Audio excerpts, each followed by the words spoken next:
बिस्मिल्लाहिर्रहमानिर्रहीम।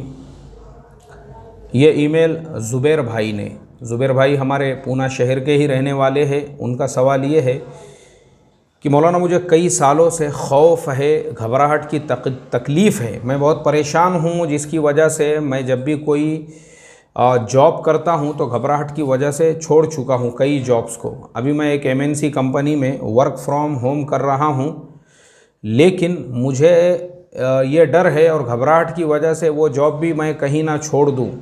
तो आप मुझे बताइए मैं क्या करूँ। ज़ुबैर भाई देखो, एक्चुअल में होता ये है, आप किसी भी कंपनी में जॉब करो, छोटी कंपनी हो बड़ी कंपनी हो, सबसे पहली चीज़ ये होती है कि कंपनी के जो रूल्स और कंडीशंस होते हैं वो हमने फॉलो करना चाहिए। दूसरी चीज़, जो उनका प्रोजेक्ट है, जो उनका काम है, हमने बराबर टाइम टू टाइम करके देना चाहिए। रोज़ी का मालिक अल्लाह है, हमारे बस में जो है हमने करते रहना चाहिए। अब रहा आपके घबराहट का और इसका मसला, तो नमाज़ों का तो माशाल्लाह आप एहतमाम करते ही है। मैं आपको एक वजीफ़ा बताता हूँ, उस वजीफ़े पे आप अमल कीजिए। इंशाअल्लाह आपका जो दिल है अल्लाह तबारक व तआला उसके अंदर जो है तक़वियत पैदा करेंगे। तो मैं आपको दो चीज़ें बताऊंगा। एक तो एक आयुर्वेदिक यानी अपनी हमदर्द की एक दवा आती है, आप वो भी इस्तेमाल कीजिए। और दूसरे जो है जो वजीफ़ा मैं बता रहा हूँ, दोनों चीज़ें इंशाअल्लाह आपको फ़ायदा होगा। वजीफ़ा तो सबसे पहले ये है कि रात में सोते वक्त में जब भी आप बिस्तर पे लेटो तो 25 मरतबा पढ़ो, अल्लाहुम्मा बारिक ली फ़िल मौत व फ़ीमा बादल मौत।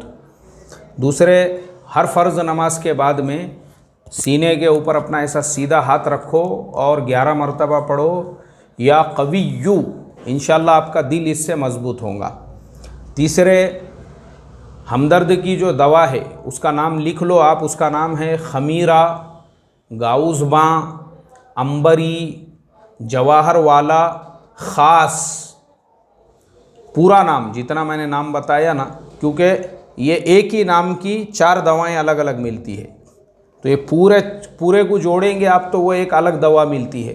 खमीरा, गाउज़बा, अंबरी, जवाहर वाला, ख़ास तक, जिस पे ख़ास रहेगा वो वही देख के लेना, क्योंकि इसमें 4 दवाएं मिलती है थोड़े थोड़े नाम से। वो दवा लेकर आ जाओ और उसको लाने के बाद में फ़ज्र की नमाज के बाद रोज़ाना, यानी उस पर तरीक़ा लिखा हुआ होगा, उसको इस्तेमाल करो। 1 डब्बी, 2 डब्बी, 4 डब्बी। वो ख़ास तौर पर जो है माशाल्लाह आपके दिलो दिमाग को ताकतवर बना देंगे इंशाअल्लाह। फ़ायदा अगर होता है तो अल्लाह की ज़ात से मैं उम्मीद करता हूँ ज़रूर आपको इससे बेहतरीन फ़ायदा होगा। और जो है हमदर्दी की जो दवा है दूसरी भी अगर चेंज करने की ज़रूरत पड़ी दिल के इसके लिए, मतलब उससे आपका ब्लड सर्कुलेशन वग़ैरह एकदम बिल्कुल अच्छी तरह से होगा, घबराहट नहीं होगी, बेचैनी नहीं होगी और ज़्यादा तेज़ी से दिल नहीं धड़केगा, उसके लिए एक और दवा है, पहले ये इस्तेमाल कर लो, इंशाअल्लाह इससे फ़ायदा हो जाएगा आपको। अल्लाह ताला अमल की तौफ़ीक़ अता फ़रमाएँ और आपकी घबराहट को दूर फ़रमाएँ। अस्सलामु अलैकुम व रहमतुल्लाहि व बरकातुहू।